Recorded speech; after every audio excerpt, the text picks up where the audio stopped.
This is Coach Jared at welcome po sa ating channel. Today po is September 21. Okay, so mga Tabercads, ang topic po natin for today is yung dahil po martial law anniversary today, mga Tabercads. Syempre hindi mananahimik ang mga dilaw dyan. So yan po ang topic natin today, no? Leni Robredo at Elago kabado sa pagguho ng hashtag Never Again Propaganda. So yan po ang ating topic for tonight. At as usual po mga Tabercads, kung di nyo pa po nagagawa, please click subscribe. Meron po subscribe button dyan sa tabi. Dito pala. Ayan, may subscribe button dyan sa tabi. At the same time po, pa-click na rin po yung like button para malaman po ni YouTube na sa palagay nyo po ay maganda ang ating pinag-uusapan ngayon, maganda yung ating video.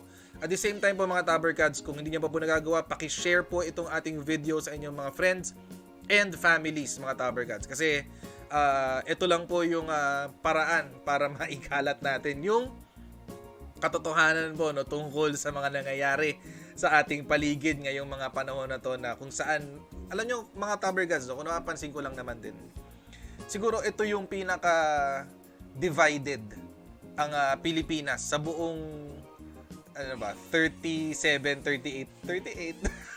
years ko na existence sa buong Pilipinas, no, sa Pilipinas. So ito yung moment na sobrang divided ang Pilipino. So dahil sobrang divided ng Pilipinas ngayon, no, ang obligasyon po natin ay ma-educate ang lahat sa kung ano yung sinasabi ng bawat isa. At siyempre ang tutuunan natin ng pansin ay kung ano lang yung totoo.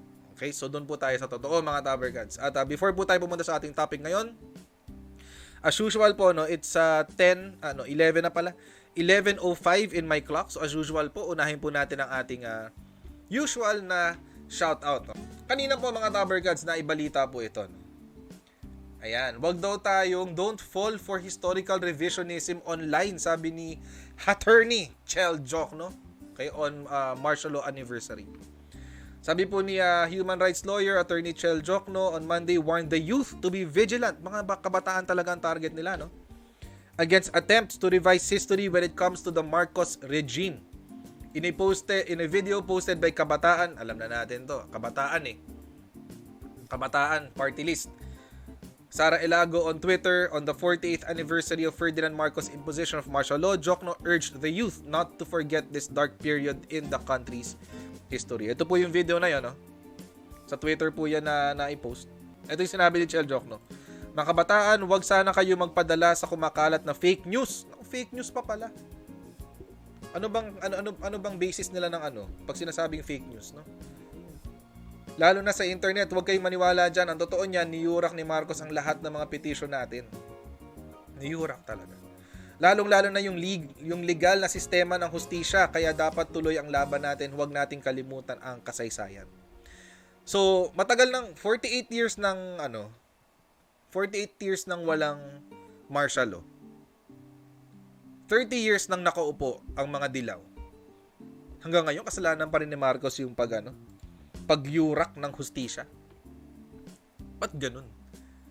Diba? Ang weird. 30 years na nakalipas eh. Nagpalit na nga tayo ng konstitusyon eh. Pinaltan nyo yung 1973, pinaltan nyo ng 1987, constitution. Pero kasalanan pa rin ni Marcos yung pagyurak ng legal system ng hustisya. Saan ka nakakita na nga naman ng gano'n? Ito pa yung mga iba sinasabi ng mga dilaw. Ayan, sinabi ni Leni Robredo. Ayan. Walang debate dito. Nangyari ito. Nangyari naman kasi talaga yung martial law. Totoo naman. And those who attempt to tell us otherwise are not only merely telling a supposed version of the story, they are lying to our faces, stealing our truths from us, stealing our stories. O, yun kasi yung kwento nyo. Yan kasi yung kwento nyo, mga dilawan. Yan yung version nyo ng nangyari sa history. Ikaw na rin mismo nagsabi, our stories. Storya nyo. Ngayon po, mga Tabercads, ito pong, meron pong ako narinig na quote. Matagal ko na po narinig to. In every story, there's a truth, there's a lie. And in every situation, there are two sides to every situation. In the middle is the truth. Yun ang sinasabi niya. Sa lahat ng bagay, merong version. Yung version mo, version ko. Sa gitna nun, yung katotohanan. Ngayon, paano ka ngayon naabot sa gitna? Paano ka ngayon naabot dun sa gitna ng katotohanan? Okay? By the way, mga Tabber Gods, mai-shoutout ko lang, nakalimutan ko i-shoutout kanina. Meron po tayong bagong admin ngayon, no? Si Southern Cooks. Ayan. Si Southern Cooks po, misis ko po 'yan. So, shoutout kay Southern Cooks. Meron din po siyang YouTube channel. Pwede niyo pong puntahan yung YouTube channel niya. Southern Cooks po yung pangalan. Misis ko po 'yan. Okay, so shoutout po sa kanya. Ayan. Going back. Commercial. Napaagang commercial. Going back. So yun po, no? Merong in the middle is the truth. Okay? So yun po ang sinasabi niya. Ang problema po kasi dito, mga Tabber Gods, for the past 30 so years, isang version lang ang naririnig natin. Hindi ba? Ang history books po natin, isang version lang ang naririnig natin. Wala nga ho sa history books natin yung mga accomplishments nung panahon ng martial law. Imposible pong wala. Kasi hanggang ngayon po, ginagamit natin yung mga infrastructure na ginawa noong martial law. So, imposible pong wala. Kaya nga po, mga Tabber Gods, nagtataka sila kung bakit ang mga kabataan ngayon hindi mapaniwala doon sa version nila ng martial law. Bakit po sila nagtataka? Kasi po, mga Tabber Gods, simple lang po yan. The truth, the story that they're telling doesn't align with reality. Yung kwentong sinasabi nila ay hindi nakaayon sa katotohanan, hindi nakaayon sa realidad. Kasi mapapatanong ka mapapa-question ka talaga Bakit isang version lang ang naririnig natin? So, yun yung kwento dito. No? Meron pa mga comments. Ito kay Rappler, syempre. Just because you did not see it doesn't mean it never happened. Wala namang nagsasabi na hindi nangyari ang martial law. Ito mamaya, questionin natin tong victims. Okay? Mamaya po pag-uusapan natin yan. Ito yan, kanina pinalabas sa Cinema 1. Alam naman natin ang Cinema 1, pag-aari yan ng ABS-CBN. So, dekada 70. Yan po ay isang pelikula na bumabatikos sa mga nangyari. Historical daw. Historical events nung panahon ng dekada 70. Yan po yan. Ito si Bam Aquino, Batas Militar, full documentary pero naka-Facebook live. Tingnan natin. Hindi ko pinanood Hindi ko pa pinapanood. Pero tingnan natin. Puro ulam pala doon. Oo, puro ulam talaga doon. Kaya nga Southern Cooks Ayan. Human rights advocates. Ito nangyari kanina. Okay, so yan yung mga advocates doon ng human rights, etc. Sige, kayo na. Ang pinapalabas kasi nila, mga Tabber Gods, no, porke hindi tayo naniniwala sa kwento nila, wala tayong pakialam sa human rights. That's a false dichotomy, mga Tabber Gods. Hindi yun katotohanan. Ito yung kanina video ni Akbayan niya nasa Twitter. Okay, so pinicturean ko na lang yung various groups stage a protest at UP Diliman. Various groups. Okay, pero yung various groups nila, yan na yun. Kasi ito, pinost kanina ni Richard Haydarian. Kaya naman si Richard Haydarian, di ba? Sabi daw ni Lee Kuan Yew sa kanyang libro na Third World to First. He, sabi niya tungkol kay Marcos, might have started as a hero but ended up as a crook. Okay, nag-umpisa daw siyang bayani pero natapos na isang magnanakaw. Okay. Where na you, coach? I'm here. Okay. I'm here lang. Ayan. Anyway, so mga Tabber Gods, sinabi niya dito na ito raw ay galing sa libro ni Lee Kuan Yew. From third world to first. Yun yung pangalan ng libro. Okay? Pero mga Tabber Gods, no, hinanap ko po yan. Hinanap ko po yung quote na yan. No? Nakita ko po yan sa Business World. Okay? Yan po, ito pong article na to ay naisulat noong March 24, 2015. Okay? Singapore's founding father leaves his mark. Okay? Nakita ko po yan. Nandito po yan sa banda rito. Ayan. Okay. Sabi, as reported by the New Straits Times in 2000. So ito po ay naganap sa isang interview.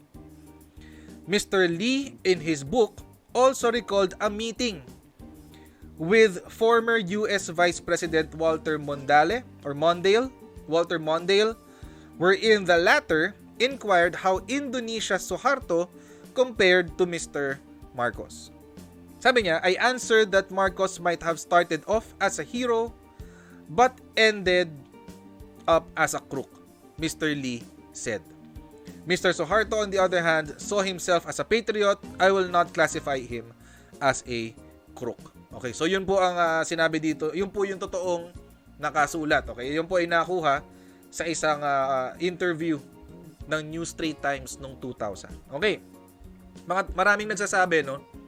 Maraming nagsasabi, sinabi ni Lee Kuan Yew, magnanakaw daw si Marcos. So magnanakaw talaga siya. Again, mga taberkads, yan po ay isang logical fallacy. Appealing to authority ang tawag po dyan. Ibig sabihin, mga taberkads, hindi porke siya po ay isang eksperto sa isang bagay, eksperto siya sa governance, ibig sabihin, eksperto din siya sa ibang bagay.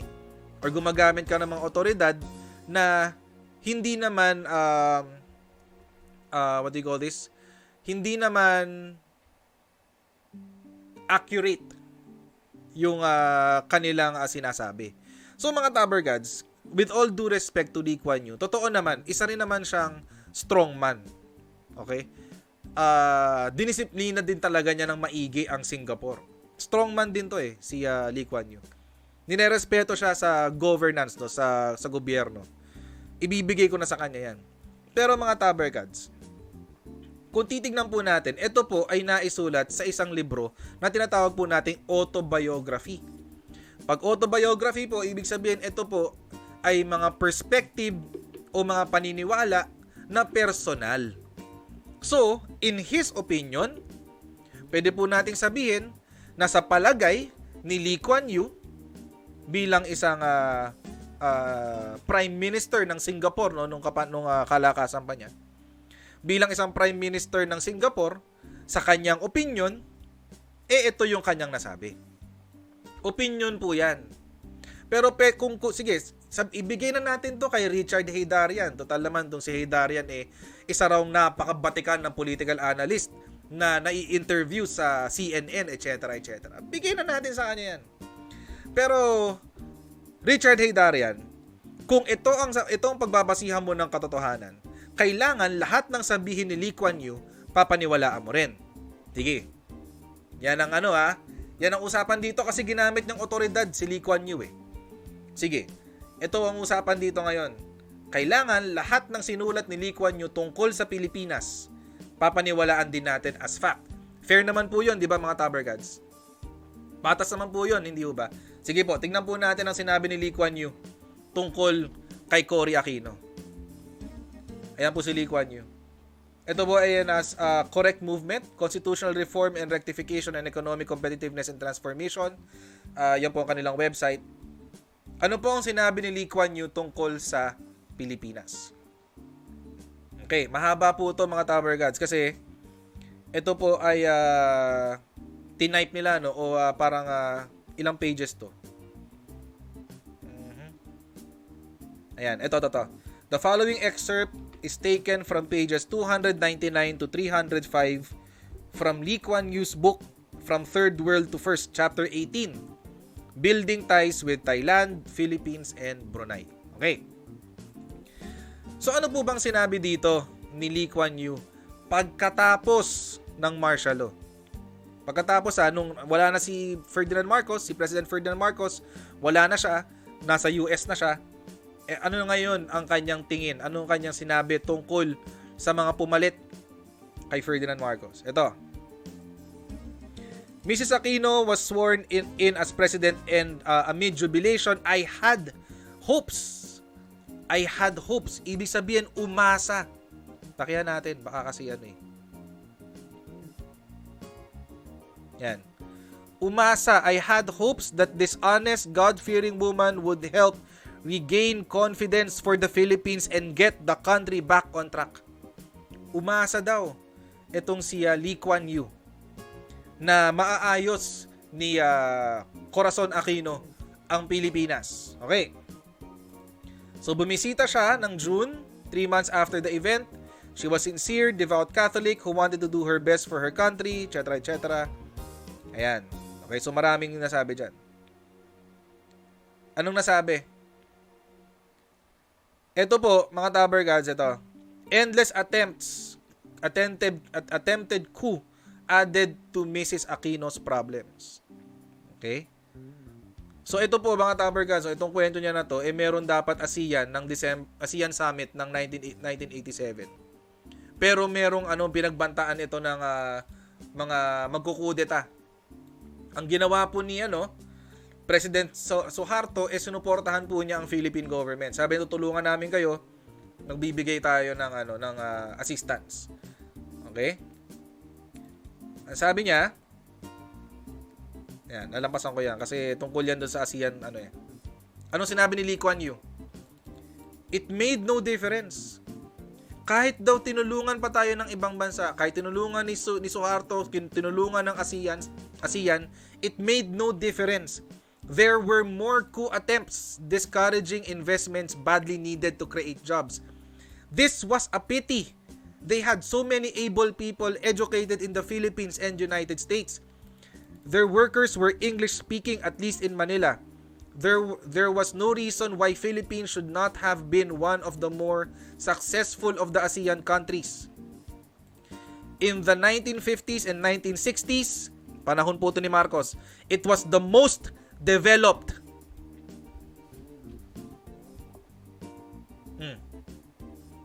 Ano na? 1950s and in the 1950s and 1960s, it was the most developed because America had been generous in rehabilitating the country after the war. Kung maalala nyo mga Tabergads, nung panahon ng si President Marcos po mga Tabergads, siya po ang kanyang presidency ay dumating immediately after magsaysay, if I'm not mistaken. Okay? Immediately after magsaysay, Marcos. So, ano pa lang to, nagre-recover pa lang po tayo sa gera nito, sa Second World War. Because America had been generous in rehabilitating the country, something was missing, a gel to hold society together. The people at the top, okay? The people at the top, the elite mestizos had the same detached attitude to the native peasants as the mestizos in their haciendas in Latin America had toward their peons. So, parang sinasabi niya, wala nagbago. Walang nagbago. O sige, ito nga sabihin ko kay Hedarian Makapagal. Ito nga sabihin ko kay Hedarian, kung gagamitin mong reference, itong si Lee Kuan Yew bilang what do you call this? Example na nagsabi kay President Marcos na he might have been a hero but ended up a crook. Kung gagamitin mo si Lee Kuan Yew, dapat gamitin mo rin kung ano yung sinabi niya kay Corazon Aquino na pumalit kay President Marcos. Ayan, Magsaysay, Garcia, Makapagal, Marcos. Thank you very much, James Joseph Bardos. James, maraming salamat. Makapagal. Kasi nung panahon ni Makapagal, dun pa lang nag-uumpisang pumasok ang Communist Party sa Pilipinas. Nag-uumpisa pa lang, hindi pa to full-blown. Okay? Kasi dun pa lang pumapasok ang communism sa Asia. Ayan. At during this time, mga Tabergads, during the martial law era, even before bago pa mag-martial law era, tinibayan ni President Marcos yung relationship natin with the US para nga ma-rehabilitate ang Pilipinas. So mga Tabergads, saan ka ngayon huhugot ng history? Di ba? Bakit nila sinasabi na nag-revise tayo ng history? Yan, historical revisionism.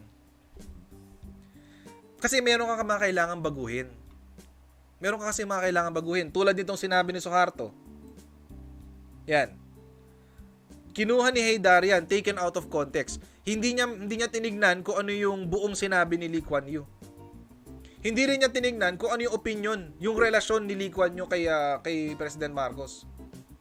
Ito po isang article ni Kit Tatad. Okay, ni Kit Tatad. Francisco Tatad pala. Sorry, not Kit Tatad. Francisco Tatad.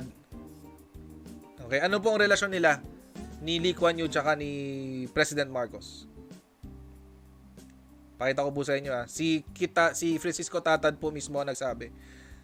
Okay? Siya po ang parang nung panahon na yon, siya yung parang PCOO secretary noong mga panahon na yun. Pakita ko po sa inyo Ayan. Ito si Lee Kuan Yew. He came to Manila a couple of times again on casual visits, often unaccompanied by any official party, and traveling as light as possible. He and Marcos, take note he and Marcos had developed a strong intellectual fascination with each other. Marcos would ask me and my wife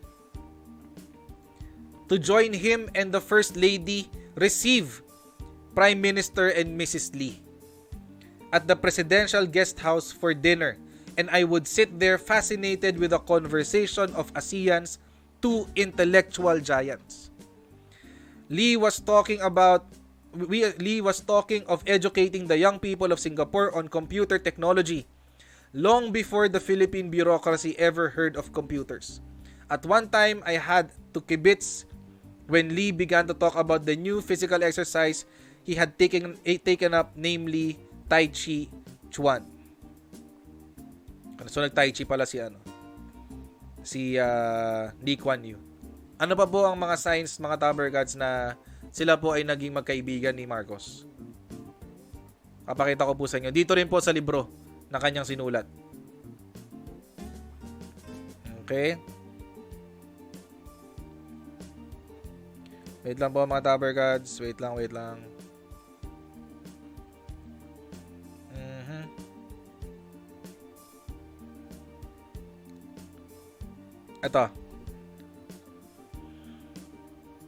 Ito pong kwento na to mga Taber Gods. Ito po ay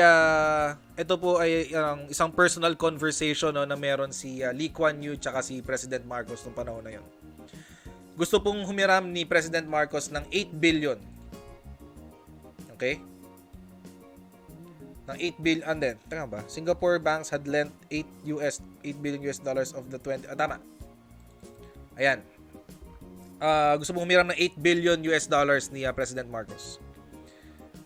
Ang sabi po ni Lee Kuan Yew, hindi niya mababayaran to for some 20 years. 20 years itong di mababayaran. Ang sabi ni President Marcos, hindi, babalik namin yan only in 8 years. 8 years lang daw. Pero hindi pumayag si Lee Kuan Yew, mga Taber Cats. Bakit? The bankers wanted to see a strong leader in the Philippines who could restore stability, and the Americans hoped the election in May would throw up someone who could be such a leader. Sabi po. Pero nung tinanong ni Lee Kuan Yew tong si President Marcos kung sino yung napipisil-pisil niya na maging presidente, ang sinabi niya si Prime Minister Cesar Virata daw. Diniretso siya dito ni Lee Kuan Yew. Sabi niya, Virata was a non-starter, a first-class administrator but no political leader. Tapos yung mga iba niyang option, si Enrile, was out of favor. Napaisip daw si President Marcos. Napaisip siya. Marcos was silent. Then he admitted, tinanggap niya, that succession was the nub of the problem. Yung kapalit sa kanya, yung papalit sa kanya, yun ang problema. Kung makakahanap siya ng papalit sa kanyang matibay, na katulad niya, yun ang solusyon. Yun ang sinabi ni Marcos. As I left, he said, "You are a true friend." Sabi ni Marcos sa kanya. I did not understand him. It was a strange meeting. Yun ang sinabi ni Lee Kuan Yew naman tungkol sa sinabi ni President Marcos. So dito pa lang mga Taber Gods, makikita natin yung relasyon ni Lee Kuan Yew tsaka ni President Marcos. It's one of professionalism, professional respect. Kumbaga may respeto ba? Mutual respect and admiration. Pero professional. Kaya mga Taber Gods, itong ginagamit dito ni Darian, hindi ko alam kung saan niya ito nahugot. At bakit ito lang yung kinote niya. Out of context to mga Taber Gods. Ito po ay sinabi to ni Lee Kuan Yew with the perspective na opinion niya ito. Opinion lang niya. Lahat naman tayo may opinion eh. Pero hindi porke meron tayong opinion, ibig sabihin yun na yung tama. Hindi ba? Marami mo tayong may opinion. Pero hindi porke yung opinion natin ay atin, ibig sabihin yun na yung tama. Ito yung opinion ni Lee Kuan Yew kay Marcos. Pero it doesn't necessarily mean na tama siya. na natapos nga na isang magnanakaw si President Marcos. Mamaya mapatunayan ko kung bakit hindi.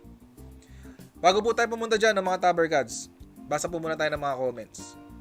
Okay, so yan po yung mga comments po natin for now. So move on po tayo no, sa isa pang issue kanina, as in issue to mga Tabercads. Kasi, sabi ng DepEd Secretary o Executive, no, Diosdado San Antonio. Pinag-usama namin to kanina si Diosdado San Antonio. By the way, nag-meet and greet pala kami kanina ng mga members no, ng group. Okay naman siya. Shoutout sa mga nag-join kanina. Ayan, learners are provided an opportunity to have an objective perspective of what happened during martial law. Objective, ibig sabihin, walang kinikilingan. Okay? May ebidensya. Pag sinabi natin objective, may ebidensya. Education Undersecretary Diosdado San Antonio said this Monday as the country observes the 48th anniversary of the Martial Law Declaration, a moment many consider as a dark chapter in Philippine history. Hindi naman many, kayo lang mga dilaw. Huwag nyo kami damay. Huwag nyo kami damay. Ayan. As to the issue of the way martial law is being covered in the curriculum, I know that the ongoing curriculum review has been able to address this, and as it is, we make sure that the learners are provided an opportunity to have an objective perspective of what happened during that time. Pag objective po, sabihin walang bias, walang kinikilingan. Yun po ibig sabihin yan. Naging issue po to mga Tabercads. Bakit? In January, the campaign against the return of the Marcoses and martial law karma, may grupo sila. A group of martial law survivors asked DepEd to review history books to ensure that the atrocities under the Marcos regime are accurately depicted. This call came after the former president's son, Ferdinand Bongbong Marcos Jr., called for the revision. Ba't ganun? Ba't parang may kulang na grammar? For the revision of history textbooks as charges against his family were being dismissed by the courts. Tama naman yun, di ba? Dahil yung may pinaratangan ka, mali yung paratang sa'yo, tama lang naman na ayusin nyo yung kwento. Mali yung paratang eh. May punto dito si BBM. Pinapalitan daw namin ang kwento ng kasaysayan. Who is doing the revisionism? Nilagay nila sa libro ng textbook ng mga bata na ganito. Ang mga Marcos, ganito ang ninakaw, ganito ang ginawa. He said in a forum hosted by the National Press Club. Ngayon lumalabas sa korte, hindi totoo. Lahat ng sinasabi ninyo, hindi nyo na ipakita. Oh. May punto naman dito si BBM. Mga Tabercads, no, maraming nagkukumpara. No? Maraming nagsasabi, maraming nagkukumpara. Na ang nangyari daw nung panahon ng Marcos, parang panahon ng Hitler. Okay? Ibig pong sabihin yan, mga Tabercads, kung gaano kasama yung ginawa ni Hitler, ganun din daw kasama ang ginawa ng Marcos. Mga Tabercads, kapag magkukumpara tayo, kailangan apples to apples o parehong prutas. Hindi pwedeng apples and oranges. Ang apples to apples, ibig sabihin, pareho ng prutas, pareho ng kulay, lahat ganyan. Pare-pareho. Ibig sabihin din po nun, pareho dapat ng konteksto. Mga Tabercads, kung panahon ni Hitler, kung parang si Hitler si Marcos, noong mga panahon na yon, di sana walang CPP ngayon. Di sana si Joma Sison wala sa Netherlands. Di sana si Ninoy hindi na pinapunta ng US. Mga Tabercads, kasi po, hindi po kasi policy, nung panahon po ng Hitler, policy po na i-exterminate ang Jews. Kaya nagkaroon ng Holocaust. Government policy po yun. Polisiya po yun ng kanyang administrasyon ni Hitler. Ito po mga Tabercads, nung martial law, hindi po polisiya na pumatay ng tao. Wala po sa policy yan. Hindi ho government sanctioned ang mga ginawang human rights violations nung panahon na yun. Hindi ho government sanctioned yun. Pwedeng abuses, inabuso ng mga taong nakaupo noong mga panahon na yun.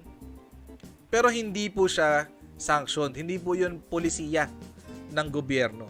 Tulad po nito mga Tabercads. Ito lagi itong sinasabi ng mga pawok ngayon kasi hindi nila alam to eh. Throwback to when Ferdinand Marcos set a world record. Ano yung world record na yun mga Tabercads? Ito yon. The Guinness Book of World Records holder for the greatest robbery of a government is in the Philippines by Ferdinand Marcos. The total national loss from November 1965 was believed to be 5 to 10 billion US dollars. 5 to 10 billion daw mga tabergads. Tuwan-tuwa pa sila dyan nung November 2018 mga tabergads. Bakit? Kasi guilty raw si Imelda Marcos ng 7 counts of graft. Tuwan-tuwa ang Rappler, di ba? Tuwan-tuwa sila.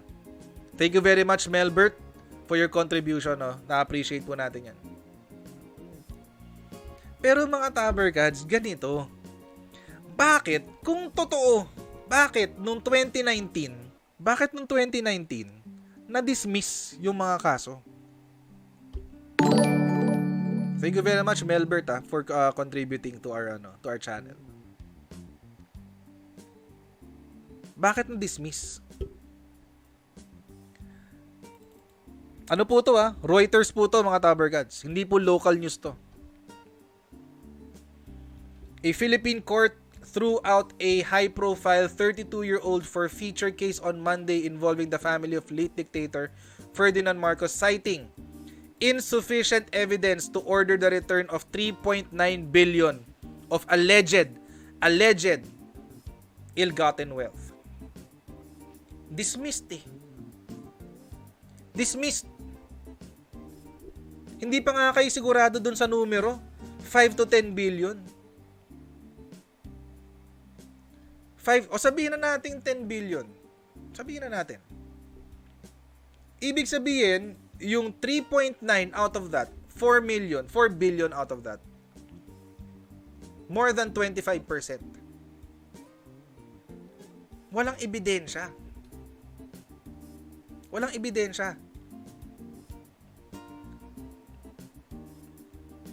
Korte na to The country's anti-graft court decided in favor of the Marcoses for the 4th time, pang-apat na beses na to mga tabercats. With judges ruling that photocopied documents could not be used as evidence, so the case would not proceed. It has been referred to widely as the mother of cases in a 3-decade effort by a special presidential panel to recover an estimated lang, 10 billion allegedly siphoned off by Marcos and a family that had lived lavishly during his 20 years in power. Yan ang sinasabi. Acknowledged in a 58-page verdict, the court acknowledged the atrocities committed during martial law under the Marcos regime and the plunder committed on the country's resources. However, acknowledge lang. Kumbaga, sige, nandyan siya. Tingnan natin. However, absent sufficient evidence that may lead to the conclusion that the subject properties were indeed ill-gotten wealth, the court cannot simply order the return of the same to the national treasury. Ang dami na nito. Marami ng similar cases na dismissed noong August, September, and October 2019. Bakit hindi nabalita to sa Pilipinas? Dismissed Bakit ito hindi nila binabalita? Pero yung mga atrocities, balitang-balita. Ito pa yung isang fact-checking daw the Marcos killings 1975 to 1985. Manila Times to. So, ito raw yung mga atrocities na sinasabi. Atrocities daw yan. Ang sinabi, saan daw nila nakuha itong numero na 3,257 na pinatay daw nung panahon ng Marcos. Okay, saan daw nakuha yan? Nakuha daw yan sa isang research ni Alfred W. McCoy, isang American historian. Gumawa siya ng libro. Okay, sa libro na yon, ayan, 3,557 daw yung total na pinatay. Ito yung pangalan ng libro, A Question of Torture ng 2006 and Policing America's Empire ng 2009. Okay. Sabi sa libro, he writes, under Marcos, military murder was the apex of a pyramid of terror, with 3,257 killed, an estimated 35,000 tortured, and some 70,000 arrested. Okay. Malinaw na malinaw ha. Sinabi po yan ni Alfred McCoy. Saan daw niya nakuha yung kanyang source? Sa isang research na ginawa ni Richard J. Kessler, Rebellion and Repression in the Philippines noong 1989. Okay. Si Kessler, saan naman niya nakuha yung numero? Ang sabi, eto rong numero na to ay nakuha sa isang table titled Human Rights Violations in the Philippines 1975 to 1988. Saan po ito nakuha? Saan po ito nakuha? Ito po ay nakuha sa Pilipinas. Ang pangalan po niyan ay Task Force Detainees Philippines. Okay? Ang sabi nila, the TFDP was established in 1974 by the well-known and highly regarded Catholic body. Alam na natin, Catholic body daw. The Association of Major Religious Superiors of the Philippines, AMRSP. Among the association's many objectives is the promotion of good governance and provision of moral and spiritual support, etc. etc. Sino pa yung tumarabaho dito? FLAG, Free Legal Assistance Group. Okay, kilala nyo naman yan. Si Diokno yan. Siya ang FLAG. Human Rights Desk of the National Council of Churches in the Philippines and the Ecumenical Movement for Justice and Peace. Alam naman natin itong mga grupo na to, di ba? Thank you very much, Willie Suri Santos. Okay, thank you very much sa inyo pong contribution. Ituloy mo lang, Coach, ang pag-ayos at ang totoong history ni Apo Makoy. Thank you very much. Ayan. So, alam po natin yan. Sila ano yan? Grupo nila, Diokno yan. Grupo ng mga Catholic na siguro kasama mga nag-rally noong mga panahon na yun. Okay? Pero tignan natin mga Taber Gods, kung accurate ba yung numero na yan. Kasi mga Taber Gods, merong research. Torture. Yan ang title. Human Rights Violations during the Marcos regime. Pinoy po yung gumawa. Michael Charleston Xiao Briones Chua. Siya po yung gumawa. Lalampasan ko yan kasi dito tayo diretso sa numero. Okay. 3 ang statistics na pinagbabasihan dito. Una, kay Danilo Vismanos. Okay, kay Danilo Vismanos yan. 7,000 victims of torture, 2,000 salvaged or summarily executed, 1,000 people disappeared or basta yun, sila yun. Ayan. His estimate is similar to the number of legal claimants of human rights violations against the Marcos in the Hawaii case, 9,539. Mga Taber Gods, etong Hawaii case na to ay na-dismiss. Na-dismiss to. Okay? Na-dismiss po yan. Ito yung kay TFDP. Ayan, yan yung total niyan. Yan yun. Maraming nakasulat. Pero, hindi pa pala yun yung ginagamit nila. Ang ginamit pala nito ni pangalan niya?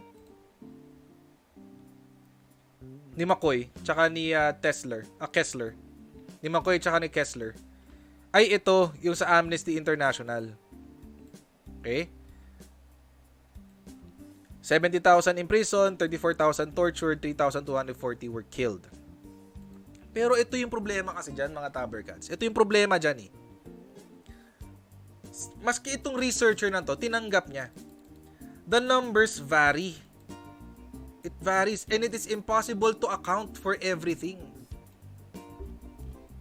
Ibig sabihin, mga Taber Gods, hindi natin alam kung itong mga to ay tunay na naging biktima ng martial law. Kasi hindi siya na-account.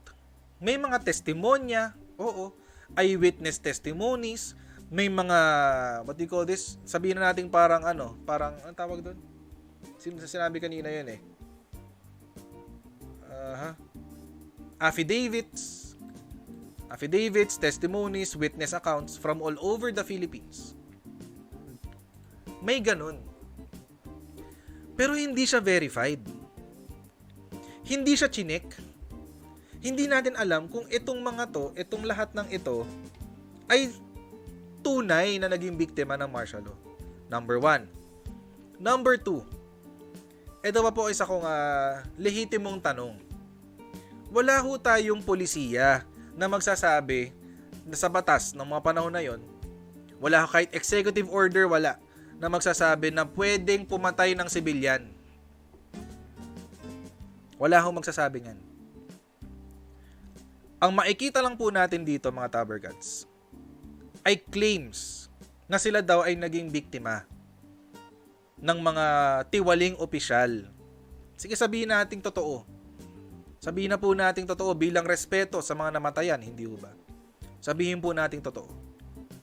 So bakit nila isisisi kay Marcos yung kasalanan ng ibang opisyal? Paano kung low-ranking pulis yan? Bakit si Marcos ang sisi? Iniutos ba ni Marcos na, pag kumontra sa akin, pagpapatayin nyo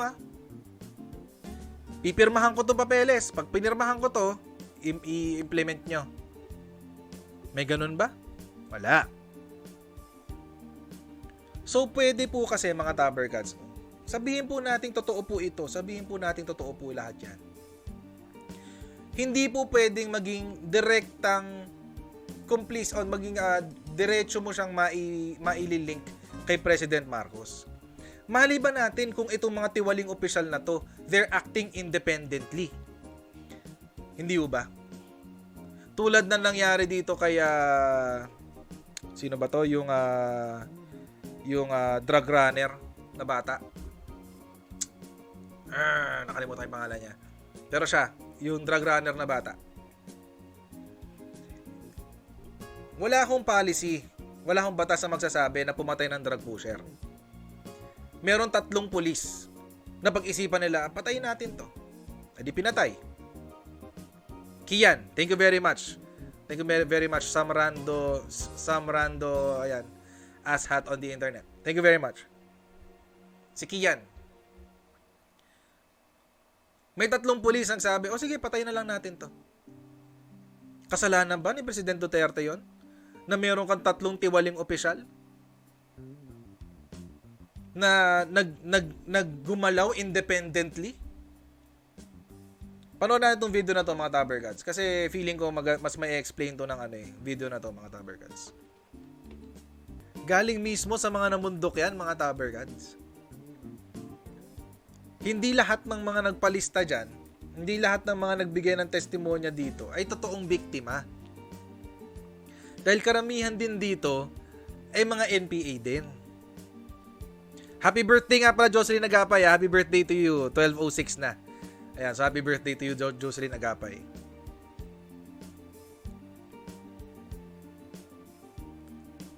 Ganun ang kwento, mga Tabergats. Hindi lahat na nagpalista dito sa listahan na to ay totoong biktima. Sige po, bibigyan ko po ng respeto yung mga taong namatayan. Okay, yung mga taong namatayan po talaga. Totoong naging biktima ng mga tiwaling opisyal noong mga panahon na yon. Pero, para idiretso mo kay Marcos yun, ikabit mo kay Marcos itong lahat ng mga namatay na to. Parang walang logic. May nagsabi sa akin dati, Jared, kasi command responsibility yan. Sige, command responsibility. Meron bang policy? Mayroon bang government policy dati na patayin lahat ng mga NPA? Na patayin lahat ng mga kumukontra sa gobyerno? Meron bang policy dati na patayin yung mga tao na pwede kang mag-trip na patayin ng mga tao dati? Wala. Wala. Aminado nga yung NPA na nanggugulo sila Na kung ano man yung nakuha nila, kung ano man, ito, tinorture din daw siya. Pero alam niya na kung ano man yung na-experience niya, dahil kasalanan nila. Kasi nag-NPA siya. Hindi ba? Ganun po kasi yun. Ganun po ang pagtingin ng history. Kaya nga po, nagtataka ako dito sa mga taong gumagamit ng numero na to. Ng mga numero na yan. Saan ba nahugot dyan? Ilan ba ang verified dyan? Baka naman hindi pa umabot yan ng 70,000. Baka hindi pa umabot yan ng 34,000. Baka hindi pa umabot ng 3,000 yan. Kasi kailangan po kasi verified. Kung totoong historian tong sila Kessler tsaka si McCoy, dapat ang tinignan nila yung verified. Hindi lang kumuha sila ng record ng kung sino mang grupo na nagsasabi no, ito lahat. Ang next question po kasi doon mga tabergads, o sige, yan nga lahat. Paano nyo na-check? Paano nyo na-verify na yan talaga yon? Na sila talaga yung mga biktima? Ganun po mag-aral ng history, mga tabergads. Eto nga mga tabergads, nahugot nakalkal ko lang to kung saan. CIA po to, mga tabergads. Declassified. Declassified document ng CIA. Ayan po ang seal ng CIA. CIA.gov. CIA.gov po yan. Pakita ko sa inyo. CIA.gov. Ay, nawala. Wait. Yan. Papakita ko sa inyo. CIA.gov. Ayan. CIA.gov po yan, mga tabergads. Declassified po ito na document tungkol sa mga kaganapang nangyayari nung panahon ni Marcos mismo. Okay? Panahon po ito ni Marcos mismo. Kailan po ito ginawa? February 24, 1967. Ilang taon na lang magde-declare na ng martial law si President Marcos. Ilang taon na lang yan? 67, 68, 69, 70. 6 years na lang. 72, 5 years. Declassified po ito, mga tabergads. Anong sinabi ng CIA? Merong limited domestic progress. Bakit limitado ang progreso ng Pilipinas noon? Bakit? Kasi, saan na ba yun? Ayan. Smuggling and corruption. Okay? Papakita ko po sa inyo sa ilalim. Andito po yan. Ilalagay ko po yung link nito mamaya sa description. Okay? Yan. Nung panahon po ni Marcos, isa sa mga bagay na nagpahina po ng ekonomiya po natin ay ang smuggling. Sabi po ng CIA. Okay? Sabi po ng CIA yan. To cope with the nation's many pressing problems, Marcos' initial program gave priority to a number of specific goals, including fiscal reform, rural development and increased agricultural production, revamped military establishment, improved educational facilities, and reduction of crime, smuggling, and corruption. Okay? Efforts to implement this program have not yet shown notable success, although there have been encouraging signs in some areas. Okay. So, ito po yan. Ito po yung sa smuggling. Okay? Although the Navy's capabilities to catch the smugglers have been increased by the addition of 2 new hydrofoil crafts from Japan and 4 switchcraft from the US, the campaign to eradicate the syndicates backing smuggling eased off because Marcos could not afford the political repercussions. Okay, so kasi may politikang nagaganap. Ayan, a far more serious problem, smuggled textiles. Ayan. Okay, so meron pong problema po tayo ng smuggling noon. Kaya yan po yung nakaka-apekto sa ekonomiya natin dati. Ito pa, Marcos has stressed the need to achieve national self-sufficiency in rice and corn. Kaya po ginawa yung IRI. Yan po, lahat po yan, puro po yan sa rice. Tapos nag-launch sila ng education program para, ito po yung sa IRI na to, yung education program para sa rice research. Okay, ano pa po yung naging problema dati? Okay, on taking office, Marcos was faced with depressing picture of continuing deterioration of law and order and increasing communist-inspired subversion and insurgency. So paanong hindi ka magma-martial law? Okay? Nag-uumpisa nang pumasok ang mga komunista. Na inumpisahan po ito ni Joe Masison tsaka ni Ninoy Aquino.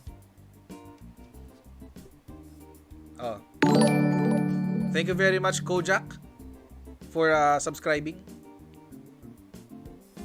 Okay? Isa po yan sa mga problema. Yung masaka. Itong masaka, mga taberkad, CPP organized tong masaka. Si ano po nag-ano niyan? Si Joma Season po nag-umpisa niyan. Radical nationalism. Ayan, Jose Maria Season. No? Patriotic Youth National Chairman, Jose Maria Season and the Indonesian Communist Party. Sila nag-umpisa. Ayan. Ginawang radikal ang mga estudyante. Sino nag-umpisa? Lorenzo Tañada. Their leader is generally regarded as Senator Lorenzo Tañada.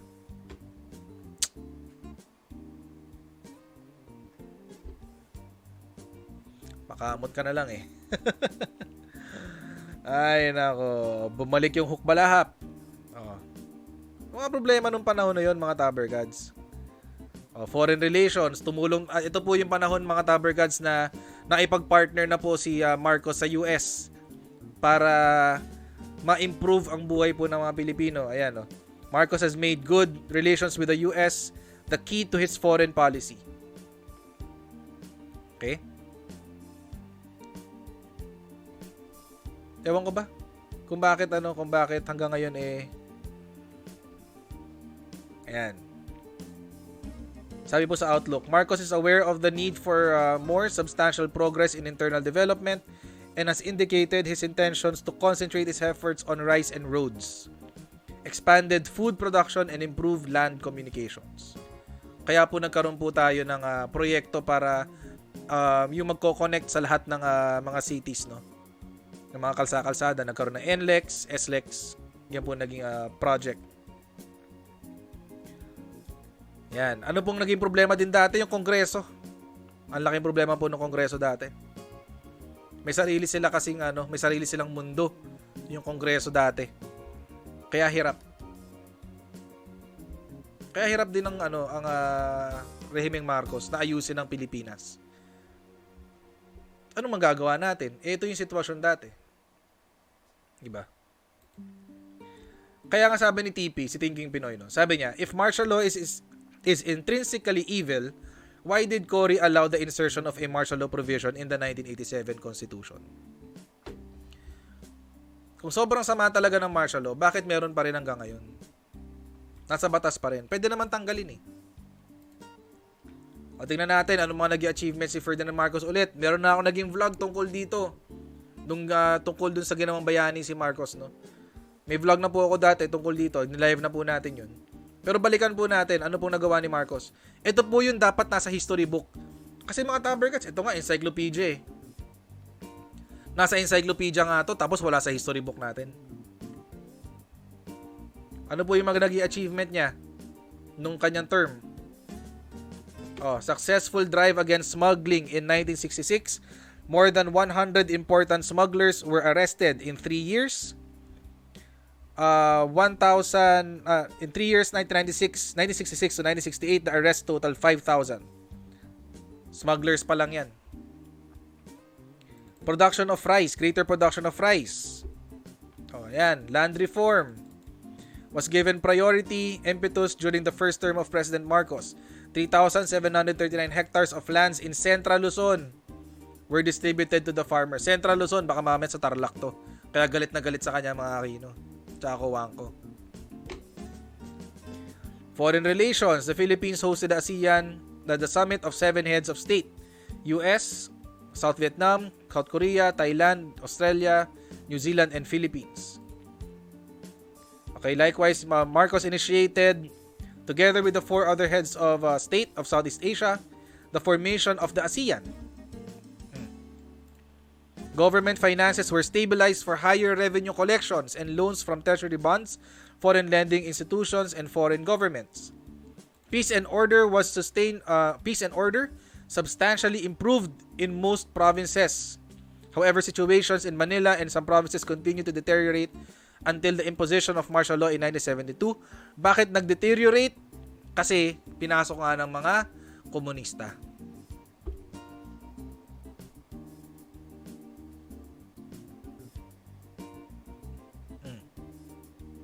Pinasok ng mga komunista eh. Eto rin, di ba? Since na pinag-uusapan naman natin na never forget. Ano naman yung nangyari kay Aquino simula nung siya yung naging presidente? Ano nangyari?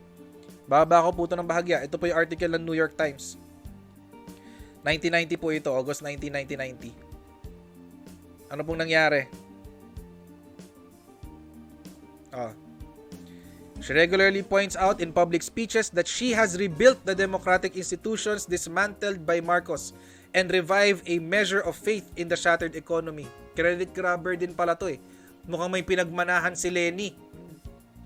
She proudly cites her record in servicing the country's 28 billion foreign debt. Nasya raw nagbayad.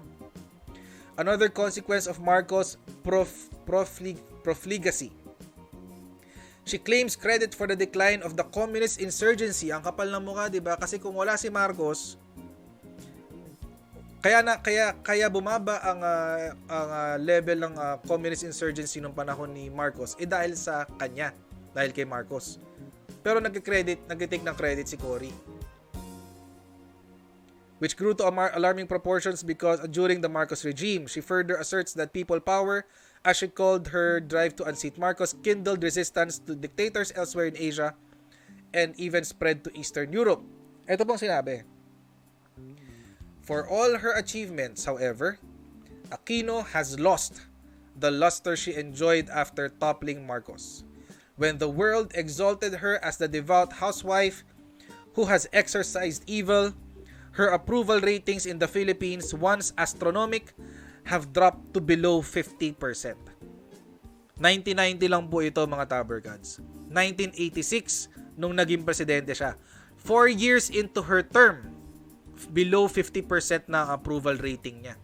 Si President Duterte, 5 years into his term, 87% ang approval rating. Ibig sabihin, sumablay ng sobrang-sobra itong si Aquino. Bakit wala sa history books ito?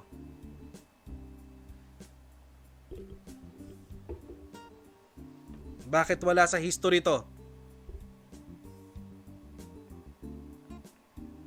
President Bush, yung mas matanda, si Bush Sr., is reported to be distressed by Aquino's lack of direction. We're committed to her and we hope that she'll muddle through, says a senior State Department official. But she simply does not know how to govern.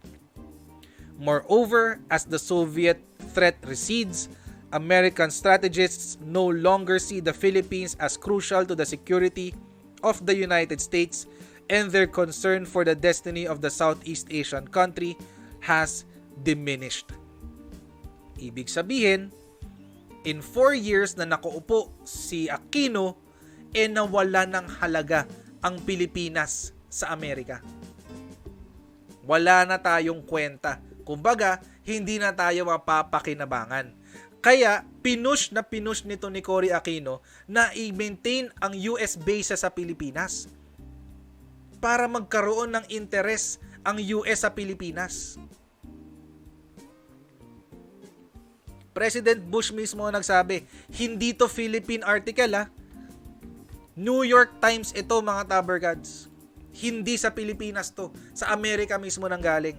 Nanggaling mismo to sa bibig ni President Bush Sr. Hindi yung sumunod. Nawala ng halaga ang Pilipinas.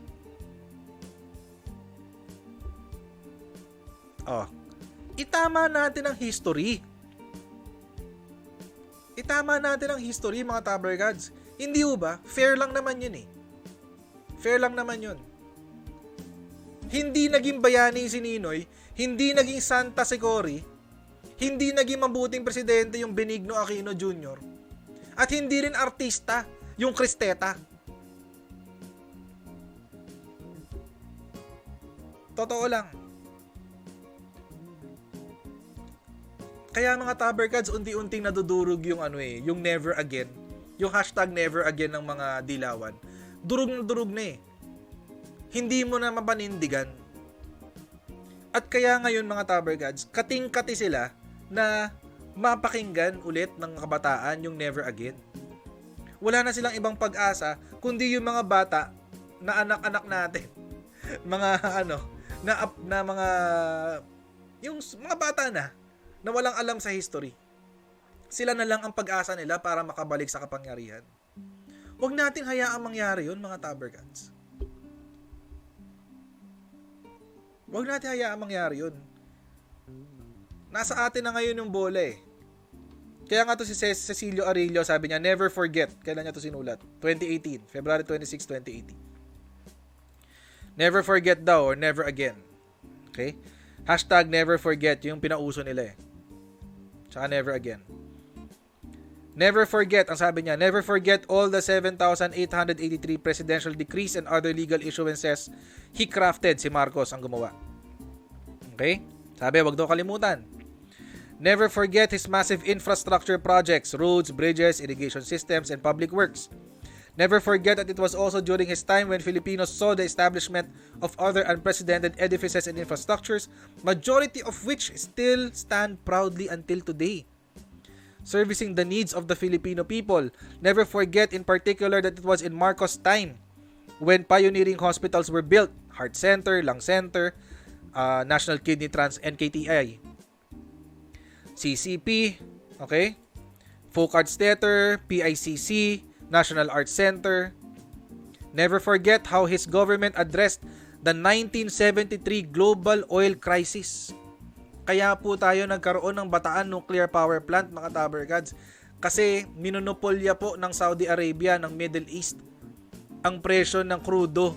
At ang kuryente po natin, mga tabercads, ay nakadepende sa krudo. Kaya po ang ginawa ni Marcos, o sige, dahil minamanipulate nila ang presyo ng krudo, di magpatayo tayo ng nuclear power plant para hindi tayo nakadepende sa krudo pagdating sa kuryente natin at industriya. Anong ginawa? Nga, wala. Nakatambak ang Bataan Nuclear Power Plant, hindi napapakinabangan. Bakit? Kasi itong lintik na Aquino, kaibigan ng Lopez, binigay ang Meralco sa Lopez.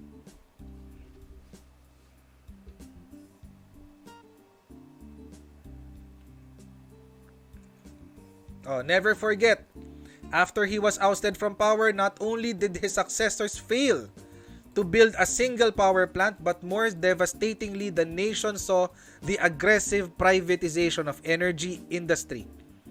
A few oligarchic families amassed billions in profit, Lopez, while Filipino consumers bore the brunt of shouldering costly power rates. The Philippines has even earned its place as one of the countries with the most expensive power rates in Asia. Huwag kalimutan. Never forget how he always gave the biggest portion in the national budget to education and established a long list of colleges and universities, thereby enlarging the Filipino people's access to free education and catapulting our literacy rate to one of the world's highest. Never forget. Ito talaga yung golden age ng Philippines, mga tabercads. Never forget that he kept true to his political and social platform of rice and roads. Never forget that President Marcos also realized that our agricultural-based economy could not compete with the emerging markets. So he strongly fought for the implementation of the country's 11 heavy industrial projects led by steel, petrochemical, and engineering industries. Alam kasi niya, hindi kaya ng bigas. Hindi kami mabubuhay sa pag-i-import ng bigas. Sige, gawa tayo ng steel plant. Magbukas tayo ng sarili nating petrochemical plant. Diyan nang galing yung Petron.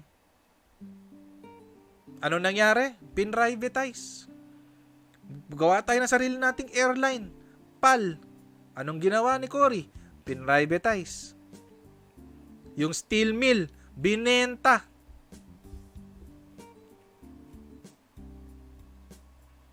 Never forget. Never forget.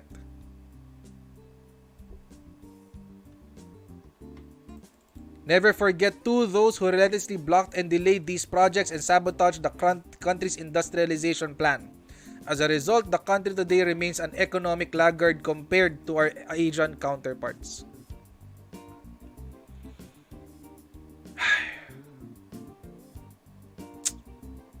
Ito yung pinakamatindi mga tabercads. Yung sa budget. Sabi niya, never forget that Marcos made a legacy so remarkable and enduring that it has been the life and work of his foes to obliterate it in the chronicles of our history. Yet, no matter how hard they attempted to stigmatize him, the significant things he accomplished cannot be equaled by the presidents who succeeded him. Corazon Aquino, his favorite son, Benigno Aquino Jr., as the third, and the three presidents between them who spent more than 35 trillion in accumulated budgets in 31 years. Never forget the unparalleled achievements and contributions of President Marcos, who only spent in 20 years mga taberkads, sa 20 taon, 486.42 billion in accumulated budgets. Napakaliit nito mga taberkads. 486.42 billion.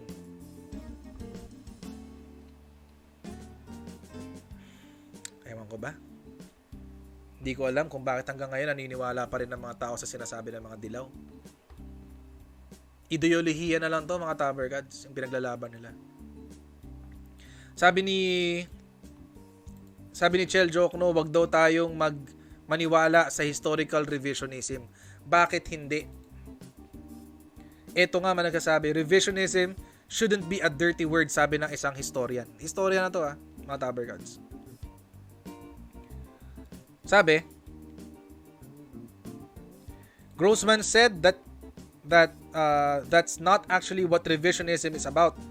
Ito sabi, ito.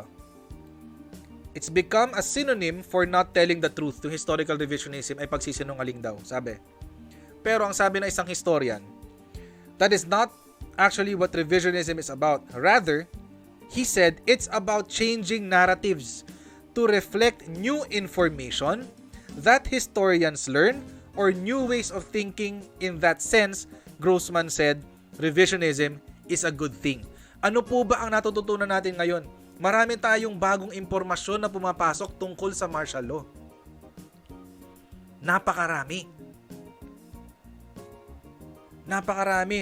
Natutunan natin mga taberkads na itong numero na to na lagi nilang ginagamit hindi aktual na numero. Listahan lang yan. Pero hindi yan lahat verified. So saan nila hinugot yan? Hindi natin alam. Nalaman din natin na yung sinasabi nilang ninakaw daw na 5 to 10 billion ay hindi rin totoo kasi dinismiss yung kaso Dinismiss Anong gagawin natin? Ipilit natin. Hindi, kasalanan mo pa rin yan. Kasalanan mo pa rin. Dinismiss na nga ng korte So mga taberkads, itong pinagsasabi nila Chel Diokno na to ni Leni Robredo, lalo na tong Leni Robredo na to, habang tumatagal, lalo na agigil tong Leni Robredo na to Ayaw kasi nila, natatakot sila mga taberkads, na mabago yung kwento nila. Kasi mga taberkads, pag nabago ang kwento nila, pag wala nang naniniwala sa kwento nila, hindi na sila makakabalik sa posisyon ever. Kaya ayaw talaga nila yan. Hindi nila papaniwalaan to mga taberkads. Kasi pag nangyari yun, wala na sila sa political landscape ng Pilipinas. Sigurado ako dyan. Kaya mga taberkads, it's up to us, tayo na naniniwala ng kontra dito. It's our responsibility na ikalat na yung totoo. Ikalat na natin yung totoo. Buti na lang may social media. Kasi mga taberkads, yung mga taong katulad ko, tingin nyo ba makakapasok ako ng TV? Hindi ako makakapasok ng TV. At masasabi ko to, pag ito ang sinabi ko sa TV, kinabukasan, tanggal na ako. Buti na lang may social media kasi ngayon, naibibigay namin to. Yung mga channels na katulad ko, naibibigay namin tong ganitong impormasyon sa inyo nang walang bias. Hindi naman ako bayad ng Marcoses Hindi rin ako bayad ng kung sinong network. Ako to. Paniniwala ako to. Hindi ako bayad ng kung sino. In fact, ang profession ko, sobrang layo sa politika. Nagkakataon lang na may mga kliyente ako na nasa politika, sa gobyerno, sa ahensya. Pero ang profession ko talaga, HR consulting. Pero mga taberkads, ito, wala. Hindi ko to pinagkakakitaan. Sinasabi ko lang talaga yung totoo. Yung mga nakikita ko na inconsistency sa kwento nila. Kaya mga Taberkads, kaya sobrang importante nung yung yung hashtag natin na nakikita ko ginagamit nyo. Yung hashtag YellowFree2022. Sobrang importante niyan mga Taberkads. Sobrang importante niyan. Kasi mga Taberkads, yun yung kasinungalingan kasi nila. Hanggang ngayon mga Taberkads, ito lang ang kapangyarihan nila sa Pilipinas. Ito lang. Hanggang ngayon, ito lang. Kapag ito mga Taberkads na debunk, pag ito wala nang naniniwala sa kalokohan nila na to, tanggal sila sa kapangyarihan. Tanggal sila sa kapangyarihan mga Taberkads. Actually, kung sino man, kung meron man dito nagka-college or meron dito nag-graduate school sa history, nag-aaral ng history, graduate school, paki-research naman to. Itong mga numero ng mga human rights violations. Thank you very much Emil Zipagan sa inyong super chat. Paki-research naman to. Kasi ine-encourage ko kayo kasi wala masyadong research na magsasabi na wala masyadong research dito kung sino dito yung totoo, yung mga totoong naging biktima, wala pa Ang nag-research lang dito, yung mga taong may vested interest. Yung mga grupo ng mga... thank you very, very much, Emil Zipagan. Sa $20. It's very much appreciated. Kasi mga Taberkads, wala pa talaga nag-aaral nito kung totoo talaga siya. Wala pa ako nakikitang research. Lahat ng research tungkol sa mga biktima ng human rights ng martial law, natatapos lang dito sa listahan na to. Pero walang aktual na nag-verify dito. Sabihin yung flag, yung grupo ni Chel Diokno, natural lang sabihin nila, ay oo, sige, biktima talaga sila. Bakit? May ulterior motive yun May motibo yun si Chel Diokno.